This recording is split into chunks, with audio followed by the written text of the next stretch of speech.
Hi there. My name is Sophie, and I have the worst luck on planet Earth. On the day I was born, Mom and Dad both lost their jobs, but they loved me nevertheless. They struggled for 2 years until my little brother Zach came along, and surprisingly, they got back their previous jobs. That's when they knew that Zach was their lucky charm, and I was a bad omen. Suddenly, they stopped showing me any love or care, and only focused on Zach, their golden son. One day, I was in the kitchen cooking when Zach cut himself with a knife while trying to chop onions for me. He started crying and Mom and Dad came running to him. When Mom saw his cut, she held me responsible for it. This girl wants to bring bad luck to her brother, too. I can't believe this. No, Mom, it was his mistake. Zach, tell her. Zach just kept mum, but I could see the guilt all over his face. Mom kept scolding me while Dad glared at me. Hot tears threatened to fall from my eyes.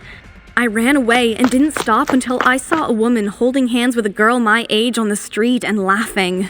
I couldn't help but wish to trade places with that girl. With a determined mind, I returned home and confronted Mom about building our mother and daughter bond. But she flared up and locked me in the basement without dinner. Mom, please, don't do this. I'm sorry. I didn't mean to hurt Zach. She didn't respond and just left me alone. That was when I steeled my heart and promised to take revenge on all of them. Next day, I mixed orange dye with Mom's conditioner and added glue to Dad's hat.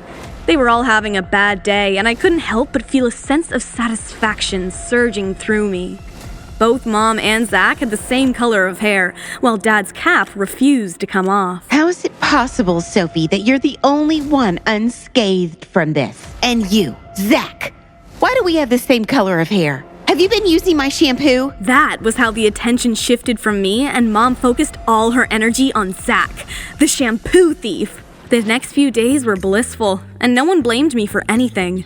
One fine day, I was walking down the road when I met an injured boy on the road. My heart leapt out for him, and I decided to help him up and bandage his scraped knees. You are a certified nurse in a girl's body? I couldn't stop the laughter that erupted. Jokes like this are the reason you don't focus on where you're going and end up getting hurt. His name was Justin, and he lived very close to my house.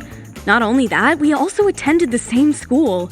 We spoke for a while and had a lot in common. We decided to hang out more with each other. I was happy when I returned home that evening. But my happiness was cut short as I overheard Mom and Dad talking really low about adoption. They wanted to give me up for adoption? I barged into their room with crossed arms. I'm not going anywhere. You're stuck with me. What are you talking about? You and Dad want to give me up for adoption, and I won't allow it. You're 16, Sophie. No one will take you even if we offered. They shut me up, but I was extremely hurt. How could they even think about giving me up? My rebellious mind decided to burn all my colorful outfits and leave only the black ones. This action of mine only justified Mom's reason for calling me evil, but I didn't care. At school, it was even worse, and everyone started avoiding me. But I had Justin, who was more than satisfied with me being me. I think you look more beautiful in black. I couldn't help the blush that stained my cheeks at his compliment. Yes, I knew he liked me and all that, but I just couldn't accept his feelings as I didn't want my bad luck to rub off on him. So I brushed him off with a shrug and thanks. On the other hand, Zach was slowly becoming popular and attracting the wrong set of people. But I was never Sister of the Year. I just let him be and focused on myself. Once I was walking down the hallway in school when I heard someone crying. Why did that voice sound familiar? Zach? I seriously wanted to ignore him, but something stopped me. Not like I actually felt sorry for him, but it was weird to see him cry. Turns out, he was crying because he failed a test. I told him some sweet nonsense to make him stop. Zach was feeling good. Thanks, sis. If it helps, I never saw you as a bad omen. For once, I thought things could improve between us. But soon, he started dating the meanest girl ever, Natalie.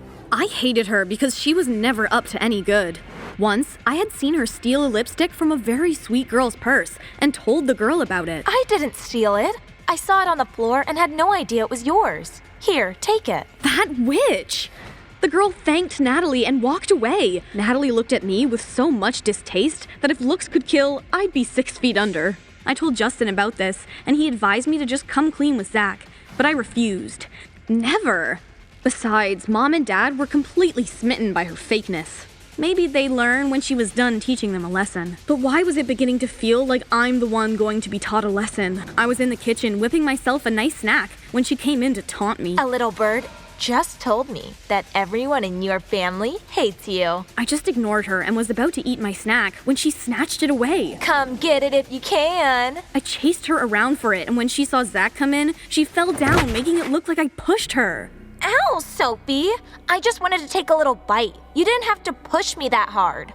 Zach looked at me with anger while Mom and Dad frowned. I just looked at the witch who smirked at me in triumph. That was when it occurred to me that I had to get rid of her. After she left, I pulled Zach to a corner. Can't you see Natalie is just using you? She's a two-faced cow. Stop it, Sophie. You're just jealous that everyone likes her better than you. Ouch. Since he wasn't going to see reason in what I was saying, I decided to not care about his life and mind my own business. It was pretty hard to do that though, because the next day I saw Natalie acting sketchy and followed her to a janitor's closet where she picked a call. I think Zach's the perfect scapegoat. Dude's stupidly in love with me. Well, she wasn't entirely wrong. Zach was blinded by her. He wasn't going to believe me without any proof, so I decided to stalk Natalie to know when she was executing her evil plan. However, 2 weeks passed by and nothing major happened. I made up my mind to drop the issue and let anything that was meant to happen, happen. Soon, everyone was talking about prom and who they wanted to go with. It was boring to listen to as I had zero intentions on going. I couldn't see myself in a fancy dress, doing some silly dance with people I would never see again. I voiced my opinion to Justin and made him pinky swear not to go to prom, which he did. But Mom and Dad had other plans for me. During dinner, the topic somehow came up, and when I expressed my refusal to go, Mom interrupted me with a scowl. You're going, and that's final. Otherwise, who will take care of my darling Zach if you aren't there?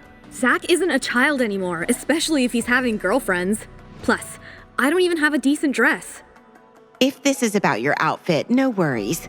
I've got a brilliant idea. Indeed, she had. Because the next day, she took me shopping for the perfect outfit and bought me the worst color of all, pink. I really wanted to reject it, but the excitement on Mom's face stopped me from ruining the moment. Oh, Soph, that dress looks great on you. You look like an actual princess.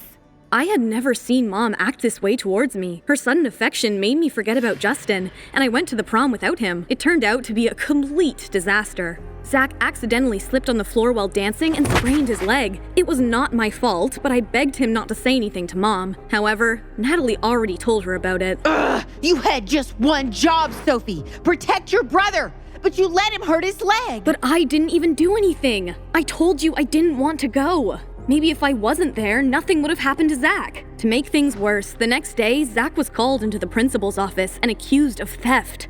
Apparently, he stole examination papers and was to be expelled. When we got home, Zach narrated the whole thing to Mom and Dad. They blamed it on me because the camera caught a figure like me breaking into the principal's office. That's the most stupid reason I've ever heard for expelling someone. I'm sure. Oh, shut up, Sophie. Yen. You were meant to protect your brother from situations like this. I tried to explain that Natalie was a suspect, but they didn't listen to me and continued blaming me. I couldn't take it anymore.